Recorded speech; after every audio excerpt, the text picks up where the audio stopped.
Let us now explore the formulas and functions in Excel.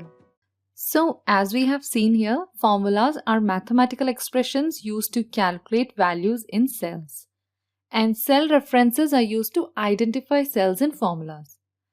For example, you can see that the formula in this cell is sum of the values in the cells ranging from F8 to F10. If you look over here, you would understand that the cell references are made up of column letters and row numbers. In our formula, F8 is the starting cell, which is the intersection of column F and row number 8. So when you create a formula, you can use cell references to identify the cells that you want to include in the calculation. There are three types of cell references: relative, absolute, and mixed. To understand these, let us go to sheet 4, where I have copied some data to understand these concepts better. Let us start with relative cell references. So consider this data, which is a data on pizza orders in different branches. Let us first start with performing a little formatting on this data so that it looks more presentable. For this, what I will do is, I will select the header and make it center aligned by going to the alignment option under the home tab and then clicking on this, which will center align it. Then I will select all of it and add border to it. For that, I'll go to borders and then choose the type of border that I would want to apply. Right now, I will choose all borders, which would apply borders to all the cells. Now, as you can see here, the header is not completely visible. So whenever you see that the entry in a cell is not completely visible, you can expand the cell by grabbing the end of that particular column by pressing the left key on the mouse and extending it as needed. Or you can just double click on the right end of that particular column and it automatically expands or collapses according to the entries in that column. Similarly, let me do for column I as well. So now we are able to see all the data. Now let us look at what relative cell reference is. So in a relative cell reference, the formula changes when it is copied from one cell to another. For example, here we have the quantity sold for each type of pizza at a particular branch. Along with that, we also have the price per quantity. Now suppose I want to find the total price.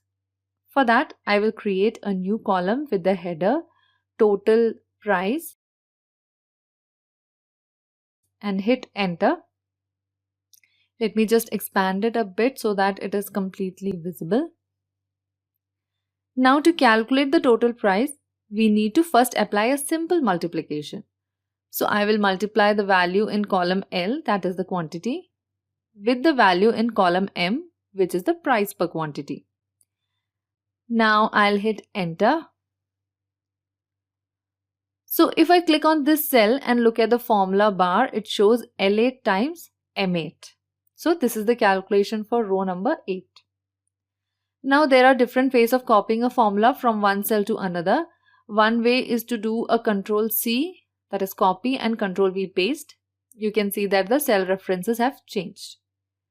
Here the cell references were L8 and M8, but when the same formula is copied to another cell, it gets changed according to the cell's row and column. So here in this case it is L9 and M9.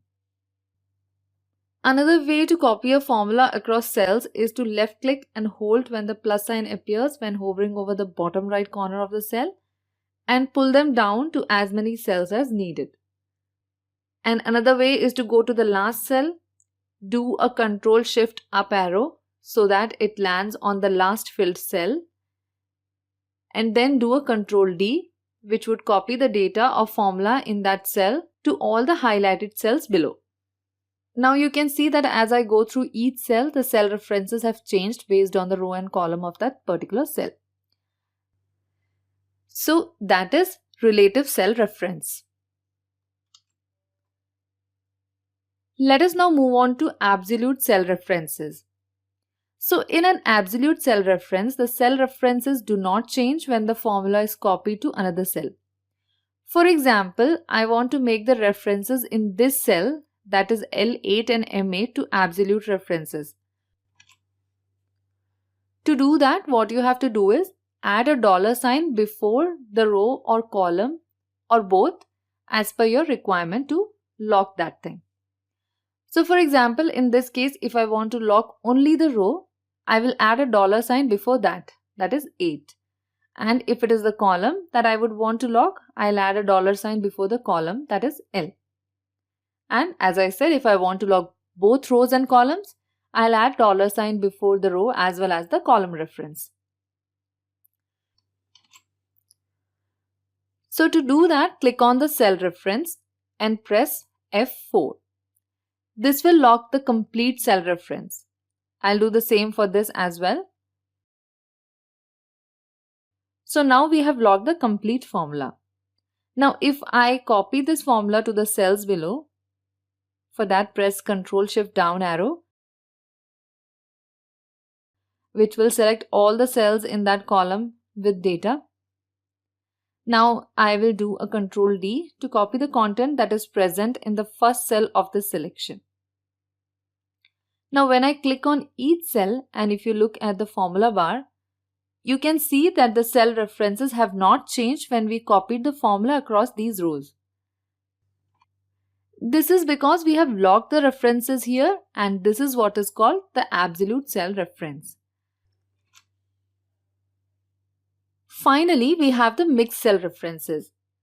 Mixed cell references are a combination of relative and absolute cell references.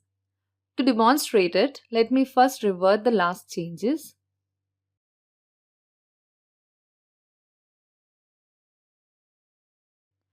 So you can see that the formula has been reinstated to how it was earlier. Here you can see that column M has prices for different types of pizzas. Now consider a scenario where the price is static and is the same for any type of pizzas. Suppose that the price is 8, so I will leave 8 here in the cell M8 and delete the rest. Now to calculate the total price for each type of pizza sold, I have to simply multiply the total quantity sold per pizza type with 8. That means in our formula, the cell reference for quantity changes, but the cell reference for price remains static.